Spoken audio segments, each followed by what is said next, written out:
রংপুরের লোক রঙের রসে ভরপুর, তারই নাম রংপুর। হারবো সমস্যা নাই, কিন্তু সবসময় চিলমুড়ে থাকবো আমরা। ওই গ্যালারির ভিতরে একই পরিবেশ, শুধু রংপুর, আমি একাই খুলনায় আছি। বুঝতে পারছেন ব্যাপারটা? মানে হেরে যাওয়ার পর চিল্লানি কমবে না।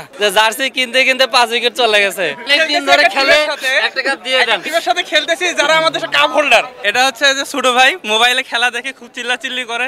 এখন প্রথম দিন খেলা দেখতেছি, শুধু ওর জন্যই আসছি। হ্যাঁ, এখন সাথে তো রংপুরের লোক, সাপোর্ট দিতে হবে, স্বাভাবিক বিষয়। আসছি রংপুরের সাপোর্ট দিলাম। আমরা প্রথমে খেলা জমাই দিছি, এখন দিছি ছোট ভাইদের খেলো, তোমাদের সময় করে দিছি, তোমরা খেলো, ব্যাপার না। পরে তোমাদের সাথে আগামীবার দেখা হবে ইনশাআল্লাহ। ওটা ছিল গ্রুপ স্টেজের ম্যাচ, ঠিক আছে? তোমরা বরিশাল রংপুরের লেভেলে যখন আসবা, তারপর তোমাদের সাথে ভালোভাবে খেলবো। ভাই মানে মানে এক্সকিউজের একটা লিমিট থাকে হারার পরে, এটা তো তার উপর দিয়ে চলে গেল ভাই। হেরে যাওয়ার পরও এরকম হয় যে ভাই আমি ইচ্ছা করে হেরে গেছি, এলিমিনেট। আমরা একেবারে রংপুরের লোক, রংপুরের লোক রঙের রসে ভরপুর, তারই নাম রংপুর।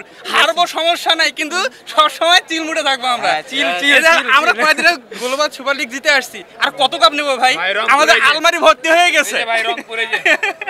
এই যে মানে আমি একটা কথা বলি, এখন এই যে পরিবেশ দেখছেন না, ওই গ্যালারির ভিতরে একই পরিবেশ, শুধু রংপুর, আমি একাই খুলনায় আছি।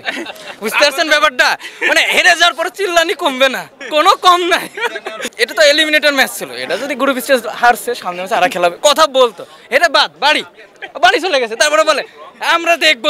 এখন কি দেখবেন ভাই? টুর্নামেন্ট তো শেষ হয়ে যাচ্ছে। কাপ দেখাবো, কাপ আছে আমাদের অলরেডি। তোমরা নতুন আসছো, তোমাদের কাপের দরকার, যাতে পরবর্তীতে আমরা খেলতে গেলে মনে হয় যে ছোট ভাইকে অনেকদিন ধরে খেলে একটা কাপ দিয়ে দেন। টিমের সাথে খেলতেছি যারা আমাদের কাপ হোল্ডার, আমরা তো কাপ হোল্ডার অলরেডি। স্টার আছে, স্টার আছে। এই যে দুইটা স্টার, দুইটা হবে। জার্সি কিনতে কিনতে 5 উইকেট চলে গেছে, বুঝছেন? ভাই তো আর জার্সি পড়তে পারে নাই। আমরা ঢুকতে পারি, আমরা যদি ঢুকতাম তাহলে রংপুর ইনশাআল্লাহ হারতো না। জার্সি কিনতে একটু দেরি হয়ে গেছে ভাই, আর কোনো বিষয় না। আলহামদুলিল্লাহ, মনে করেন আমার প্রত্যাশা ছিল দেশীয় প্লেয়াররা ভালো করবে, তো আলহামদুলিল্লাহ নাইম শেখও ভালো করছে, মেহেদী হাসান ভাইও ভালো করছে। তো পরবর্তীতে সেমিফাইনালে যে আলহামদুলিল্লাহ ওটা প্রত্যাশা করতেছি যে ভালো একটা পারফরমেন্স করবে দেশীয়রা।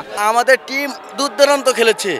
আমাদের ক্যাপ্টেন মেহেদী হাসান মিরাজ, সে অসাধারণ ক্যাপ্টেন্সি করছে, এবং তার যে পারফরমেন্স, আমি মনে করি সে ম্যান অফ দি টুর্নামেন্ট হবে ইনশাল্লাহ। এবং আমাদের যে নতুন প্লেয়ার জেসন হোল্ডার, হেটমায়ার, নতুন যেসব প্লেয়ার এসেছে, ইনশাল্লাহ আমরা ফাইনাল খেলবো এবং কাপ নেব ইনশাল্লাহ। কেউ না বুঝলেও আমরা আপনার প্রয়োজন বুঝি, আর তাই তো অত্যাধুনিক ফিচার সম্বলিত বিভিন্ন সাইজ আর কালারের 250-টিরও বেশি ডিজাইন অপশন নিয়ে ওয়ালটন স্মার্ট ফ্রিজ বোঝে আপনার প্রয়োজন। আমরা অনেক আশা করছিলাম যে ম্যাচটা জয়লাভ করবো, ঠিক আছে? এখন ম্যাচ দেখে অনেক মানে হতাশ, ঠিক আছে? উল্টা কথা ছিল আমাদের প্রথম রান আউট হয়ে এই জায়গাতে আমাদের ইয়েটা হয়েছে। আমরা কখনো ভাবিনি এইভাবে হেরে যাবে, ঠিক আছে? খুব আশা করছিলাম রংপুর ফাইনালে যাবে, বরিশালকে হারাবে, ঠিক আছে? বরিশাল অবশ্যই উঠবে ফাইনালে, ঠিক আছে?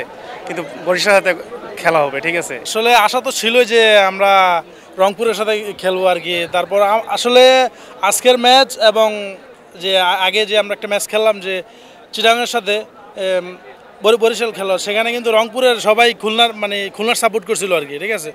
সো আজকে আমরা আশা করছিলাম যে রংপুর জিতবে, কিন্তু আনফর্চুনেটলি তারা খুলনার কাছে হেরে গেল। বরিশালের সামনে তো তারা টিকতেই পারবে না। আসলে টিম ডেভিড বিপিএলে এখন পর্যন্ত আমার মনে হয় না টিম ডেভিড এক ম্যাচও খেলছে, ঠিক আছে? সো এরকম একটা গুরুত্বপূর্ণ ম্যাচে টিম ডেভিডকে মাঠে নামানোটা মানে রংপুরের বোকামি ছাড়া আর কিছুই না। এটা দুঃখজনক আমাদের জন্য। আমরা প্রথম 8টা ম্যাচ আমরা ভালোভাবে জিতে আসছি ইনশাল্লাহ, পরে আমরা 4টা ম্যাচ হেরে গেছি, এটা আমাদের ব্যাড লাক ছিল।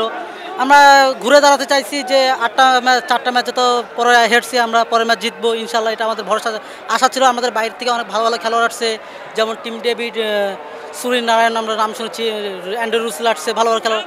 তো এটা আমাদের কাছে সবচেয়ে খারাপ লাগছে যে ফার্স্ট যখন মাঠে নামছিল আমাদের টিম, ওপেনিং যখন দুটি নামছিল, এটা আমাদের হোঁচট খাইছি যে রান আউটটাতে আমরা একটা হয়ে গেছি, এই জন্য আমরা ঘুরে দাঁড়াতে পারিনি। আর ইনশাল্লাহ এবার হারছি, ইনশাল্লাহ পরবর্তীতে আমরা চ্যাম্পিয়ন হবো ইনশাল্লাহ।